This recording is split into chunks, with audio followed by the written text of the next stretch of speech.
Students, last lecture में हमने पढ़ा था मेल गमेटोफाइट के बारे में। आज हम पढ़ेंगे फीमेल गमेटोफाइट के बारे में भी। फीमेल गमेटोफाइट क्या होता है, कैसे कैसे इसमें डेवलपमेंट होती है। सबसे पहले क्या है पिस्टिल। पिस्टिल को हम क्या बोलते हैं, in plants pistil is known as the female reproductive unit. Pistil is divided into three parts: stigma, style and ovary. In the structure you will see this is the stigma at which the landing of the pollen grains take place. This is the style. Stalk-like structure is called as the style, and this is the ovule. Inside the ovule, these are the locules on which basis we said that the either the ovary is monocarpellary, bicarpellary. It will study further. What is the stigma?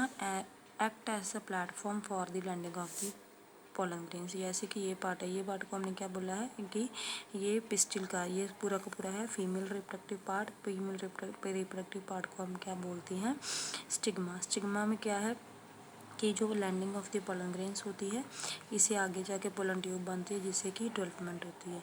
Then आ गया है style. Style क्या elongated filamentous part है, ये एक धागे की तरह होता है छोटा सा।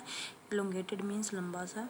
And then it is the ovary. Ovary ovules are present. Ovary में क्या होते हैं, ओव्यूल्स प्रेजेंट होते हैं। ठीक है। Then now we will study about the what is gynoecium. Gynoecium be on the basis of the carpels. If one carpel it is called as the monocarpellary. Means कि जो फीमेल रिप्रोडक्टिव पार्ट है इस हम पूरे को क्या बोलते हैं, गैनोशियम। और अगर इस ओव्यूल में अगर एक कार्पल प्रेजेंट होगी और एक लिक्यूल प्रेजेंस होगा तो हम इसे क्या बोलेंगे, the ovary is the monocarpellary, either the gynoecium is monocarpellary. Then the next is what is the apocarpous condition and the syncarpous condition. Apocarpous में क्या होता है कि ये तो कंडीशंस हो गई कि मोर देन वन कार्पल होगी, ठीक है, एक से ज़्यादा होगी। लेकिन what is apocarpous, apo means free. More than one carpel, नाम से नेम से ही पता चल रहा है कि मोर देन वन कार्पस। इसमें क्या है, जो कार्पल्स हैं वो फ्री होंगी। अगर जो कार्पल्स हैं एक से ज़्यादा कार्पल्स हैं लेकिन वो फ्री हैं तो उसे हम क्या बोलेंगे, एपोकार्पस। आगे है syncarpous, when carpels are fuse together. ठीक है, वह जो भी एक से ज़्यादा कार्पल है लेकिन वो सभी की सभी कार्पल्स हैं वो आपस में फ्यूज़ हैं तो हम उसे क्या बोलते हैं, सिनकार्पस कंडीशन। और व्यूल को जैसे कि हम उस मेल गमेटोफाइट को माइक्रोस्पोरेंजियम बोलते थे, वैसे इसमें हम स्टडी करेंगे megasporangium. व्यूल occur inside the ovary. जैसे कि ये ओवरी है, ओवरी के अंदर क्या होते हैं, अव्यूल। अव्यूल कहाँ होते हैं, ovule occur inside the ovary and it is attached to the placenta by mean of stalk. और जो अव्यूल्स होते हैं कि जैसे आप एक ये देखो ये क्या है, ये ग्राम का स्ट्रक्चर है कि ग्राम का सीड ऐसा होता है। तो ये जो स्टॉक जैसी होती है, जैसे हम पीस को भी देख लें, जैसे मटर के दाने को हम निकालते हैं तो उसको क्या है, छोटा सा एक स्ट्रक्चर प्रेजेंट होता है जिसको हम स्टॉक बोलते हैं। जो अव्यूल होते हैं उसका पूरा सीड बनता है। ठीक है, अव्यूल अक्कर इनसाइड द ओवरी। अव्यूल क्या है, इसकी ओवरी के अंदर है एंड इस अटैच्ड टू द प्लेसेंटा। जो सारे का सारा जो ग्रीन सा जो मटर का दाना होता है उसको हम क्या बोलेंगे, प्लेसेंटा। तो ये जो ओव्यूल्स हैं ये क्या होता है, प्लेसेंटा के साथ अटैच्ड होता है बाय मीन्स ऑफ स्टॉक। ये वाली स्टॉक के साथ इसको हम क्या बोलेंगे, फ्यूनिकल। फ्यूनिकल क्या है, ओव्यूल के साथ फ्यूज़ होती है एट द पॉइंट। ये वाले पॉइंट से जो फ्यूनिकल है ओव्यूल के साथ फ्यूज़ है और इस पॉइंट को हम क्या बोलेंगे, हाइलम। ये देखो ये क्या है, अव्यूल है। ठीक है, ये पूरा का पूरा स्ट्रक्चर अव्यूल का शो किया हुआ है। ये के most type of the ovule anatropous ovule है जो कि ज़्यादातर फैमिलीज में पाया जाता है। ठीक है, इसमें ये क्या है, एम्ब्रोसिया के आले के इधर उधर आले दुआले ये सब के जो पॉइंटेड शो कर रखा है यहाँ तक बड़ा होगा, इसको हम क्या बोलते हैं, न्यूसेलस। एम्ब्रोसिया के बाहर क्या होता है, न्यूसेलस। और ये क्या है, ये इंटेगमेंट्स हैं जो कि इस एम्ब्रोसिया और न्यूसेलस को कवर करती हैं। और ये वाला पॉइंट जिसको हम फ्यूनिकल बोलते हैं, जो कि जिससे कि जो फ्यूनिकल है किसके साथ, अव्यूल के साथ और हाइलम के अव्यूल फ्यूनिकल है जो हाइलम के साथ अव्यूल के साथ अटैच होती है। इस पॉइंट से इसको हम क्या बोलेंगे, हाइलम। और ये सारा पॉइंट है जिसके साथ, लेकिन बुक में ये पॉइंट करके शो करते हैं, आप एनसीईआरटी के देख लेना। लेकिन ये सारा पार्ट ये वाला, इसको हम फ्यूनिकल बोलेंगे। और ये क्या है, माइक्रोपाइनल एंड, जिस तरह से इसकी ओपनिंग है। ये थोड़ा उन्होंने जो कि एनसीईआरटी बुक में जो पिक दी हुई है वो थोड़ा उल्टी दी हुई है, लेकिन में ऐसा नहीं है, ये थोड़ा टेढ़ा है। इस ये साइड ऊपर आएगी और ये साइड नीचे जाएगी। बुक में बहुत ज़्यादा कन्फ्यूज़न है। और जो अव्यूल होता है, अगर टिश्यू के अंदर होगा तो वो हैप्लॉइड होगा, अगर टिश्यू के बाहर होगा तो वो डिप्लॉइड होगा। ये आपने कंडीशन याद रखनी है अव्यूल की, कि टिश्यू के बाहर कैसी होती है और टिश्यू के अंदर कैसी होती है। देन जो हमने क्या देखी थी कि ये अव्यूल है, उसके साथ जो इंटेगमेंट्स हैं, ठीक है। और अगर तो ovule is surrounded by one integument, उसको हम क्या बोलते हैं, यूनिटैगमिक अव्यूल। और ये जो यूनिटैगमिक अव्यूल है, जिसके सराउंडिंग एक ही इंटेगमेंट होती है, वो किस में पाया जाता है, हायर डाइकॉट्स में। एंड और टू इंटेगमेंट्स कॉल्ड बाइटैगमिक अव्यूल।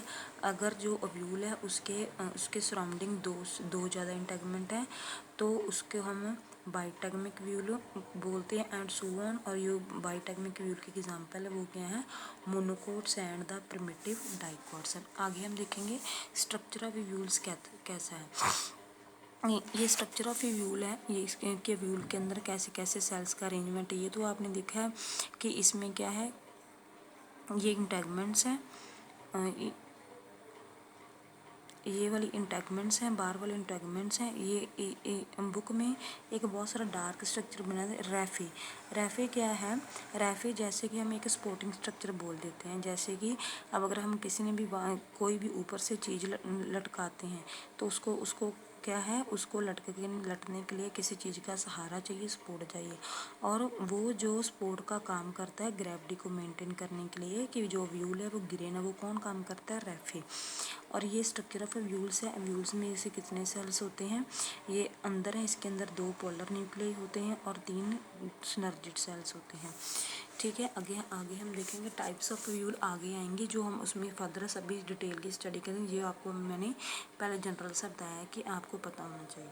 नेक्स्ट हम देखेंगे डेवलपमेंट ऑफ मेगास्पोरोसाइट्स की। जो मेगास्पोरोसाइट है उसकी पूरी तरह कैसे डेवलपमेंट होती है, वो सिमिलर ही होगी जैसे कि माइक्रोस्पोरोसाइट्स की होती है, लेकिन इसमें थोड़े बहुत चेंजेस जरूर होंगे।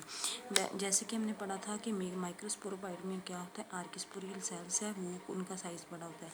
वैसे ही इनमें क्या है कि जो आर्किस्पोरियल सेल्स है उसमें डिवीज़न होगी, तो बाहर वाली जो वॉल होगी वो आउटर प्राइमरी वॉल होगी, और उसके अंदर क्या होगा, inner sporogenous cells which differentiated into, जैसे उसमें माइक्रोस्पोर मदर सेल थे, जो इनर स्पोरोजिनस सेल से वो डिफ्रेंशिएट हो जाते थे माइक्रोस्पोर मदर सेल्स में।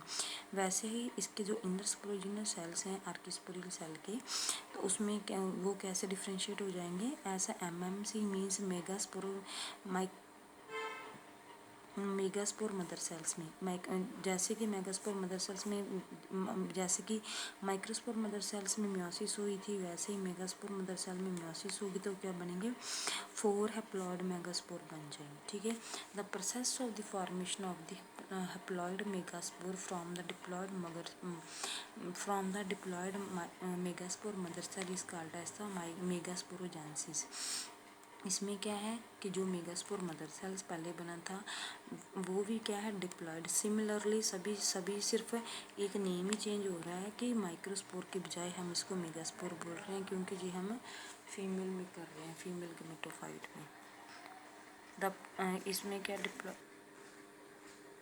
इसके आगे क्या है कि मेगास्पोर की डेवलपमेंट की जो माइक्रोस्पोर है, सिमिलरली सभी कोई ज़्यादा चेंजेस नहीं है, सिर्फ हमने माइक्रोस्पोर के बजाय इसमें मेगास्पोर करना है, ठीक है। जैसे कि उसमें क्या था, जो first cell of male gametophyte था उसको हम माइक्रोस्पोर बोलते थे। इसमें जो first cell of female gametophyte है इसको हम मेगास्पोर सेल बोले, ठीक है। उसके बाद होगी कि जैसे उसमें डिवीज़न होती थी कि एक उसमें पेरिक्लाइनल डिवीज़न होगी, अगर इसमें डिवीज़न होगी तो इसमें क्या है, क्लीवेज डिवीज़न से क्या होगा, इसमें जो एम्ब्रियो सैक क्या बनेगा, फॉर्मिंग 2 न्यूक्लियट एम्ब्रियो सैक। इसमें डिवीज़न होगी तो 2 न्यूक्लिएट एम्ब्रियो सैक बन जाएगी। उसके बाद है कि जो 2 न्यूक्लिएट एम्ब्रियो सैक उसमें 2 सक्सेसिव माइटोटिक डिविजन्स होगी।